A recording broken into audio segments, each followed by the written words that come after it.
Bonjour à tous, bienvenue sur Survey Québec, le podcast. Aujourd'hui, on va parler sur un 44 épisode 8. Et pour commencer, on va parler de points généraux. Il y en a rien qu'un. Au Tribal, ça n'a pas rapport, là. C'est ni stratégique ni rien. Là. Au Tribal, toutes les shots de caméra de Matt, c'était juste Matt qui souriait comme un fou, genre sourire jusqu'aux oreilles. Puis c'est tout, c'est juste, je trouvais ça comique. Maintenant, dans l'analyse plus sérieuse, on va commencer par Danny. Danny qui a été un joueur clé de l'épisode qui a fait, je dirais, le plus gros move de la saison jusqu'à date. Surtout considérant que maintenant, c'est des moves qui sont face au jury. Danny, donc, déjà, après le défi d'immunité, il y a eu le confessionnal.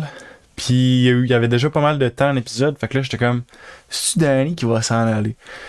Je me suis, pendant un petit bout, je me disais, ok, je pense que ça va être Danny qui va s'en aller, tu sais, il est beaucoup montré, etc. Puis, finalement, non. Ça n'a pas été Danny, c'est juste que Danny a été très important dans qu'est-ce qui s'est passé justement dans le vote. On va revenir plus tard en parlant des autres joueurs.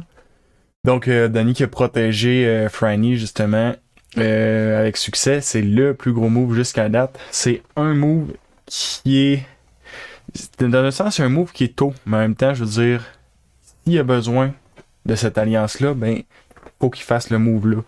Je pense que c'est un bon move qui était bien placé. Il a commencé aujourd'hui, ben, dans cet épisode-là, en fait, à donner l'info à peu près à tout le monde. Là. Je sais pas combien de monde se sont ramassés avec l'info qu'il y avait l'idole, mais il y a beaucoup de monde qui sont venus au courant, au moins genre 4, 5, 6 personnes, là, c'est sûr. Là. Et puis c'est ça, c'est l'idole justement qui depuis si longtemps avait réussi à garder secret. Là. Puis là, je me demandais aussi pourquoi il n'est pas été vers. Tu sais, parce que. Ok, non, en fait, je vais dire de quoi, mais que je sais déjà la réponse. Pourquoi est-ce qu'à la place, il a pas juste gardé ça discret, qu'il a pas rien dit à personne, puis qu'il a juste protégé Franny, puis il fait juste. Il lance son vote sur une personne, puis il décide qui s'en va. Parce qu'il y a une possibilité de split. Ça, je comprends très bien. En revanche, il n'y a pas eu de split cet épisode-ci, fait que ça aurait pu faire un vote encore plus magnifique. Mais c'est ça, il n'y a pas eu de split, entre autres, parce qu'il y a eu des discussions là, que lui a faites, qui a amené des votes contre Brandon. Mais ça reste que ça aurait été plus safe, entre guillemets, si on pense pas au split. Fait que je comprends pourquoi il a dû en parler à des gens, c'était pour parier justement le split, parce que s'il y avait un split, ça aurait pu se ramasser sur lui, puis il aurait pu se faire sortir. Donc, je comprends pourquoi. Mais c'est ça qui a comme été risqué justement dans son play, c'est qu'il fallait qu'il informe des gens de l'avantage qu'il avait. Puis il y a eu entre autres Jam Jam que il semblait vraiment pas sûr s'il pouvait y faire confiance. C'est ça. Sinon, il dit, je sais pas à quel moment, là, je pense que c'est justement au confessionnal, mais je suis pas sûr, après le défi d'immunité, mais je suis pas certain. Il dit un truc du genre, if you don't play the game will play you. Puis ça, c'est vrai à 100%. Puis il a démontré que lui, il va jouer la game, ça va pas être la game qui va le jouer, justement avec le move qu'il a fait, puis avec la stratégie qu'il a développée pendant la journée avant le vote. Puis sinon. C'est ça, il révèle que l'idole a. Je me souviens pas s'il était tout seul avec Heidi. Il me semble qu'il était tout seul avec Heidi quand il fait ça. Il révèle que l'idole. Puis Heidi a comme pas de surprise. Dans sa face, on dirait qu'il n'y avait pas de surprise. Peut-être que c'est à cause du montage. Ils ont peut-être coupé comme des bouts. Mais c'était comme. J'ai trouvé que c'était une drôle de réaction qu'elle a eu. Puis là, c'est là. Je sais qu'au travers de ça, il y a des gens qui se doutaient peut-être qu'il y en avait un, nanana, mais c'est juste. Il a comme juste dit, j'aimerais qu'il. Nanana. Puis elle a juste comme. Même pas demandé de le voir, hein. Peut-être par après. Mais là, c'est tout le temps. La question, c'est tout le temps. Qu'est-ce qu'ils ont coupé au montage, tu sais. Mais en tout cas, il y avait eu une grosse confiance, on dirait, de Heidi vers Danny quand il a dit ça. Puis pas de surprise non plus au sujet de l'idole, comme quoi que Danny l'aurait. Ça m'a surpris un petit peu. Ouais. Puis sinon, ouais, ça je l'avais déjà dit. Est-ce que Danny serait le premier joueur qui pète ouvertement avec pas de musique en solo à Survivor? Je crois que oui. Je crois que Danny a fait une première, puis que ça peut être dans les statistiques Survivor, ça va rester dans les annales sans mauvais jeu de mots. Ok, non, en fait, il y a un mauvais jeu de mots là-dedans. Donc, Danny qui serait le premier joueur à péter de la façon qu'il a fait dans cet épisode. Carson. Carson, dans le preview, tu sais, il montrait qu'il allait vomir. Honnêtement, j'achète pas ça, les previews. Là. Il essaie tout le temps de faire de la fausse pub. C'est comme les annonces, les bandes annonces des films de Marvel pis tout. Là. Tu sais, là, dans le prochain preview de Survivor, il annonce quoi que Caroline, elle veut sortir Danny. Ça va-tu arriver? Franchement, tout ce qui monte, je prends ça comme un méchant gros grain de sel parce que, mais franchement, il essaye de faire des fausses pistes pour faire parler le monde. Pas mal. Puis là, ce qu'il montrait, c'était justement que Carson allait être bien malade, puis là, est-ce qu'il va devoir partir? Nan. Puis là, on a juste vu qu'il s'est levé, il pilait pas, puis il a vomi, puis ça ressemble à ça. Là. Ça n'a pas été bien plus que ça. En revanche, parlons du vomi, parce que c'est un sujet tellement intéressant. Carson qui dégueule justement sa vie, il a dit 8 fois, je pense. Considérant qu'il mange pas beaucoup, qu'ils sont pas dans des conditions géniales, l'énergie que ça prend, sérieusement, Carson, on le voyait au challenge d'immunité, là, ça c'était drôle. Il murmure quasiment à Caroline pendant que Caroline a crié en spinant dans le net. Là. C'était comique.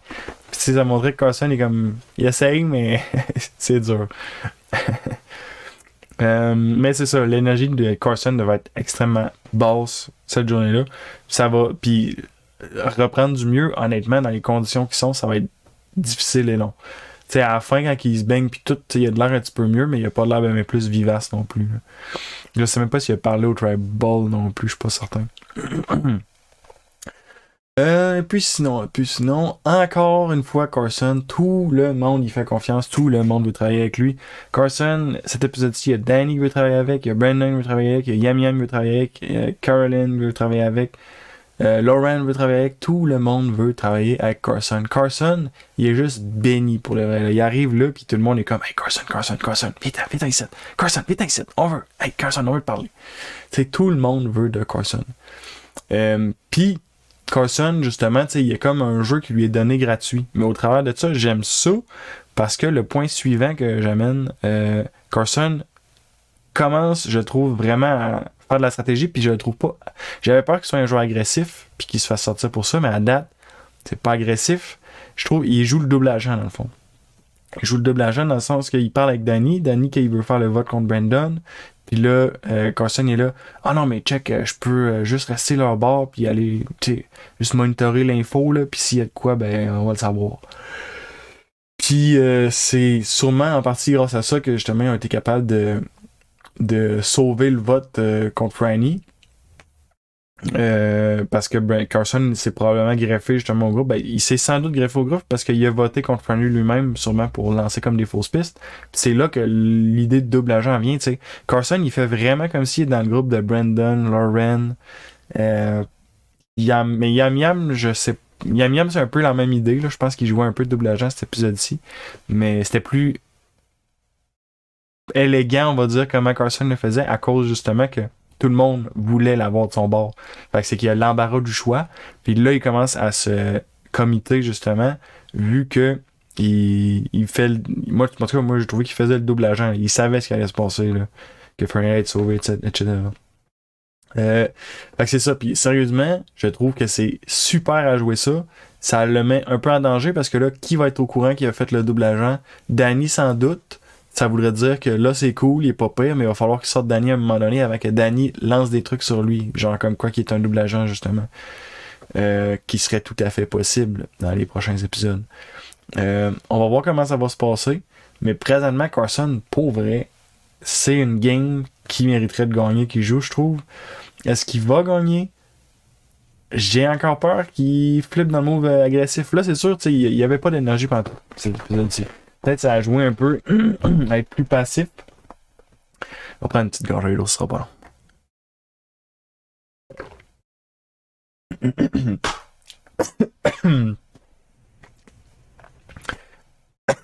Je me suis étouffé en prenant ma gorgée d'eau. Excellent, fameux. On va essayer de continuer ça de même. Je couperai pas ça, là. Regardez. C'est la vie. On n'est pas à Radio-Canada. Ouais, qu'est-ce que je disais? Ben, ça fait pas mal de tour, en fait, pour Carson. Jamie, j'ai rien noté aujourd'hui de particulier pour elle. J'ai trouvé que dans le challenge d'immunité, Heidi puis Jamie se sont mis en équipe. Puis pour le vrai, Heidi puis Jamie, même au début, j'ai mélangé. Puis là, les deux qui sont unis à côté de l'autre, je suis comme, ok, c'est parce qu'ils se ressemblent. Puis genre, ils ont juste une vibe vraiment similaire. Puis même dans le Tribal, ils parlent de leur, tu sais, l'affaire de 10 sur 10, là. Les deux, ils ont une vibe vraiment similaire, pour vrai. C'est ça.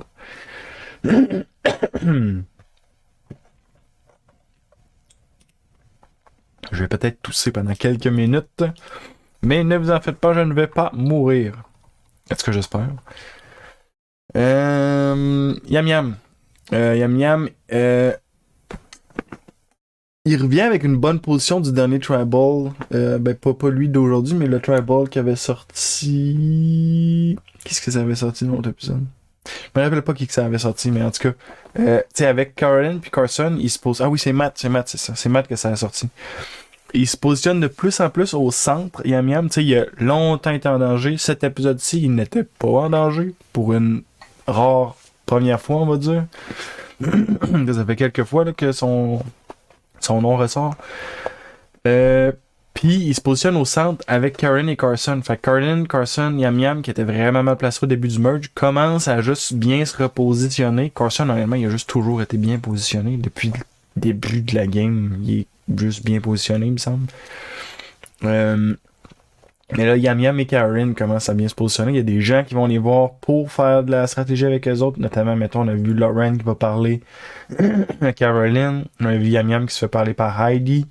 Me semble Yam Yam. Ben, Yam Yam, il a voté avec Danny, ce vote-ci aussi, puis il a parlé à Danny. Puis tu sais, il commence vraiment à être inclus dans tout ça. Fait que le vent change de bord, là, vraiment, pour eux autres. C'est une très bonne chose pour eux. Sinon, Yam Yam avait dans les mains cet épisode-ci de l'information qui aurait permis de complètement chambouler les votes. Il y a eu l'information de l'idole de Danny. Puis il a dit... comment est-ce qu'il a dit ça? Il a dit un truc du genre... Ah ben là, faut que je décide, faut que je réfléchisse à est-ce que... Je vais le faire en très résumé là. Est-ce que je veux foutre la merde ou je veux pas foutre la merde? Avec qui je veux m'allier? J'ai le choix. En gros, c'était pas mal ça. Puis Danny a décidé de pas foutre la merde. En même temps, il décide un peu avec qui s'allie. Par contre, lui, comme Carson, a voté contre Franny. Donc, probablement un leurre au travers de tout ça, justement, pour comme rester dans l'alliance avec Lauren et Kane. Ça va leur permettre de diriger les votes. Qui que Heidi elle a voté contre. C'est Jamie qui a dû voter aussi contre. Je me souviens pas de la vote, mais d'après moi, Jamie elle a voté aussi contre Franny. Tu sais, Yam Yam pouvait décider un peu où ce que le vote s'en allait. S'il donnait assez d'infos, il aurait pu faire un split puis il aurait pu foutre la merde. J'ai pas fait le décompte exact des votes, là. Je sais pas si. Je pense qu'il y a eu 4 votes contre Brendan, il me semble. Il me semble que c'est 4 votes. Fait que ça aurait été. Il aurait fallu qu'il fasse comme un genre de 3 sur Franny puis 4 sur Danny, mettons quelque chose de même. Il aurait égalisé. Encore là, ça aurait fait une égalité. Qu'est-ce que ça serait passé? Je sais pas. Mais hein, les gars, Yam Yam, il y avait dans ses cartes, dans ses mains les cartes pour foutre la merde, puis il l'a pas fait. Fait que ça, il décide un peu d'un côté où ce qu'il va. Peut-être qu'il va se rapprocher de Danny. Je sais pas où est-ce que ça va s'en aller. Mais dans tous les cas, Yam Yam, Karen, Carson, présentement, sont dans un assez bon spot. Carson, il est dans un bon spot, oui, mais il est dans un spot peut-être plus chaud. Parce que justement, Carson, c'est qu'il joue trop bien. Puis si le monde, il commence à voir, tabarnouche, tout le monde veut travailler avec. On lui donne de l'info. Il fait des moves discrets. Carson pourrait être en danger. Mais c'est ça, justement. Il est pas agressif présentement. Il joue bien, mais il est pas agressif. C'est parfait pour lui. Et puis, on va maintenant parler de Franny. Franny, elle arrive du Tribal où ce que Matt est parti, elle est complètement démunie, elle a perdu son power couple. Elle sait pas qu'est-ce qu'elle va faire. Elle est sûre qu'elle est vraiment en mauvaise posture, mais finalement, ben oui, ok, elle était assez en mauvaise posture, tout le monde a voté contre elle quasiment. Mais finalement, il y a des opportunités de nouvelle alliance qui sont à elle. Puis, tu sais, il y a Jam Jam qui va l'avoir, il y a Brandon qui parle qui voulait switch up. les équipes justement avec Kane, tu sais, Brandon il jase avec Kane, puis comme là, dans le dernier move c'est parfait, là, on vient de brasser les équipes. Justement, parenthèse, il est-tu content de Brandon? Il a changé les équipes, puis il s'est fait kick-out la game d'après. Ouais, c'est ça. Puis, finalement, Franny, justement, tu sais, au travers de toutes ces discussions-là, les nouvelles alliances qui se forment, Danny la protège, qui la sauve, parce que c'était clairement elle qui s'en allait, elle avait comme 7 votes contre elle, là, c'était fou, là. Ou c'est 5, 6, en tout cas, elle avait pas mal de votes contre elle, puis c'est elle qui partait, si elle se faisait pas protéger. Est-ce que ça pointe vers une nouvelle alliance possible avec Danny, une espèce de Danny, Heidi, Franny, je sais pas où est-ce que ça va s'enligner, mais ce qui est sûr, c'est que Franny, elle s'est fait soit qu'il voulait vraiment sortir Brandon, soit qu'il voulait vraiment garder Franny, soit un peu des deux. Moi, j'ai l'impression qu'au final, ça va être un peu des deux, parce que là, Franny, je veux dire, elle est là.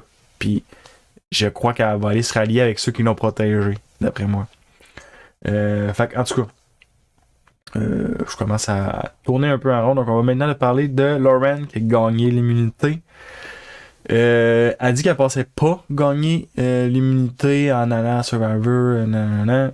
Puis, mais c'est qu'il faut pas oublier, n'importe qui peut gagner une immunité. Pourquoi? Parce que les immunités, ça peut être un mélange de force, d'agilité, ça peut être avec des casse-têtes, ça peut être de la mémoire, ça peut être tellement de choses, les défis, que c'est à la portée de n'importe qui d'en gagner. Sauf Sandra Diaz. C'est une blague, évidemment. Pour ceux qui connaissent, c'est très drôle. Et puis, c'est ça. Donc, tu sais, à la preuve, elle vient d'en gagner un défi qui comportait agilité, un défi qui comportait force, endurance. Tu sais, c'est à la portée de tous. Fait que c'est ça, c'était juste une parenthèse. Puis ça vient un peu à mon point que je ramène des fois, tu sais, au début de la saison, quand il y a les challenges d'équipe, souvent un critère pour garder quelqu'un, c'est mais on a besoin de l'autre challenge. Tu sais jamais ça va être quoi le challenge. S'il y a des casse-têtes, tu vas être très content d'avoir quelqu'un qui n'est pas une brute de force là, pour faire ton casse-tête, ça va bien aller. C'est ça. C'était pas mal tout pour Lauren. Elle a été importante dans le vote. Elle était pas mal une alliée proche de Brandon. Lauren se retrouve un peu dans la position de Franny maintenant. Quand Franny a perdu Matt. Avec qui elle va s'allier. Kane, Carson. Mais Carson qui joue un peu partout. Probablement plus avec Kane. Je sais pas. On va voir. Mais Lauren, réellement, elle est pas super bien placée. Maintenant, on va en parler de Brandon. Dès le début de l'épisode, il dit justement, je n'ai parlé là, en parlant de je sais plus qui, là, mais il dit qu'il voulait brasser les équipes. Il dit, tu sais, le dernier vote, c'était parfait pour faire bouger les équipes pour que ça change. Est-ce que c'est assez brassé à son goût maintenant que c'est lui qui se fait kick out le vote d'après? J'espère pour lui. Sûrement pas. Mais en cas, j'étais comme, peut-être que t'aurais dû rester avec ta grosse alliance que t'avais en place. Mais en tout cas. Puis sinon, Brandon a été très important à cet épisode-ci aussi. C'est lui, j'ai trouvé, qui a vraiment manœuvré le vote vers Franny. Tu sais, il en a parlé. Il faisait des sacs avec Carson, avec Lauren, avec Amiam, avec Caroline. Je pense qu'on l'a peut-être pas vu avec Jamie. Ouais, je pense que Jamie était là aussi. Tu sais, Brandon, je trouve que c'est lui qui a quand même orchestré le vote vers Franny. Un vote qui aurait bien fonctionné si c'était pas de l'idole. Il y avait une majorité qui allait sortir Franny. Brandon s'est vraiment fait avoir par justement ce que Survivor est. Donc Survivor a des idoles et des avantages. J'aime beaucoup qu'à ce stade-ci, il n'y a pas comme un style vote, un bloc un idol, un ci, un ça. J'aime ça vraiment. Tout ce qui est en jeu, à moins que je me trompe, tout ce qui est en jeu, c'est il y avait un idole. Il y a peut-être d'autres petits trucs cachés, Jamie, je sais pas si je me souviens pas. T'sais, tout ce qu'il y a en jeu, en tout cas, c'est des toits assez basiques. Puis qu'est-ce que ça fait? Ça laisse de la place justement à regarder la dynamique des joueurs, puis à regarder qu'est-ce qu'ils vont faire, etc. J'ai trouvé que ça donnait un bon épisode, puis je trouve que ça donne des épisodes où on comprend ce qui se passe mieux, puis qu'on peut voir qu'est-ce qui se passe entre les joueurs. Puis ça, c'est génial. C'est ça, Survivor. C'est ça que j'aime de Survivor. Maintenant, Kane. Kane, je trouve ça dommage pour lui. En plus, il est canadien. Dommage pour le Canada également. Il y a un edit qui est quand même pas, je trouve, Kane, parce que l'edit qui monte, c'est, tu sais, Kane veut faire de quoi, il essaye, ça marche pas. Kane veut faire de quoi, c'est ordinaire. Tu sais, je trouve que depuis le début, il n'y a pas eu comme un grand moment pour Kane. Tu sais, cet épisode-ci, il a fait toutes sortes de choses. Ben, je veux dire, il a bien performé au challenge, ça c'est pas pire, mais il a pas gagné. Le vote, ben là, il se positionnait bien, puis là, il parle pendant l'épisode que ah ouais, là, je suis confiant, là, j'ai une nouvelle alliance, on va être bon, on va être fort. Il vient de perdre un membre de son alliance, il a raté son vote. Tu sais, King, je trouve jusqu'à la date, c'est un genre de Charlie Brown. Tu sais, je me souviens pas je pense que c'était Raphaël Mérette qui disait que justement, il y a comme des Charlie Brown des fois, puis j'ai l'impression que cette saison-ci, Kane, c'est le Charlie Brown de la saison. Bien dommage. Puis sinon, il y a le code du titre de l'épisode, Don't Be Cocky Kid. C'est tout, rien d'autre sur Kane. Caroline, au Tribal, elle avait une quote que j'ai bien aimée. Traduction libre, là, elle dit comme ce qui se passe hier, ça veut rien dire aujourd'hui. C'est absolument exact. Parce que tu check Yam Yam, qui a reçu des votes contre lui. Dernier épisode de Matt. Donc indirectement ou très indirectement de Franny, l'alliance un peu qui voulait protéger Matt. Malgré ça, Yam Yam n'a pas foutu la merde dans cette alliance-là. Il s'est rallié un peu dans un sens parce que il a décidé de juste. Il aurait pu comme foutre la merde puis il a joué pour que Franny sorte ou à perdre un membre, mais non, il a juste suivi ça. Fait que Caroline, c'était absolument exact cette quote-là, justement. Ce qui se passerait ne veut rien dire aujourd'hui dans Survivor. J'ai trouvé que c'était ça la best quote. Moi, c'est ça que j'aurais mis comme titre d'épisode. Maintenant, Heidi. Heidi, on la voit faire beaucoup de stratégies cet épisode-ci. J'ai aimé ça. Il me semble que c'était elle. Ouais, c'était elle qui avait eu aussi l'épisode d'avant, le Control the Vote, là. Puis on la voyait faire la stratégie aussi. Heidi, elle est très active, très proactive. Sérieusement, depuis l'épisode d'avant puis cet épisode-ci, on la voit beaucoup. Puis c'est le fun parce que je trouve que ça a du sens qu'est-ce qu'elle fait aussi. Elle a donné beaucoup d'infos, elle a de l'air pas agressive, mais elle a de l'air d'être très d'en faire beaucoup. Elle en fait beaucoup, pas beaucoup d'agressif, mais elle en fait beaucoup. C'est comme pas clair comme phrase, mais vous comprenez, j'espère. Ouais. Puis, non, c'est ça, elle donne beaucoup d'infos à beaucoup de monde. Elle parle de Lila, à Carson, à Yam Yam, sans en avoir consulté Danny, tu sais. C'est beaucoup d'infos qu'elle donne un peu partout. C'est risqué de jouer comme ça. L'info dans Survivor, ça va vite, ça va très vite. J'ai marqué que c'était le premier épisode qu'on la voit autant, mais en fait, le dernier épisode, on l'avait vu pas mal et tout. Mais c'est ça, on voit qu'elle travaille fort, puis on voit qu'elle fait des trucs. Puis c'est le fun, parce qu'avant le merge, on la voyait pas bien, il me semble. Puis le move, justement, elle était très importante dans le move qui a été fait pour sauver Franny. Je trouve vraiment c'est Danny comme qui a orchestré ça, mais Heidi était vraiment juste après. Heidi était très importante, je trouve. Puis ça a porté fruit, parce qu'ils ont réussi leur move, justement. Et puis, ça fait pas mal le tour. Donc, si vous aimez ces analyses, si ça vous intéresse Survivor, si vous aimez ça, parlez de Survivor, écoutez des choses qui parlent de Survivor, vous pouvez vous abonner, vous pouvez commenter, vous pouvez partager, vous pouvez cliquer cette petite cloche, vous pouvez faire bien des choses, en fait. Puis tout ça, c'est gratis. Si ça vous tente pas, faites-le pas, c'est pas grave, je vous en veux pas, je vous en pareil. Puis c'est ça, faites juste écouter les vidéos, puis c'est bien la masse. Donc là-dessus, on se revoit pour la prochaine vidéo justement. Merci beaucoup d'avoir écouté et bye bye.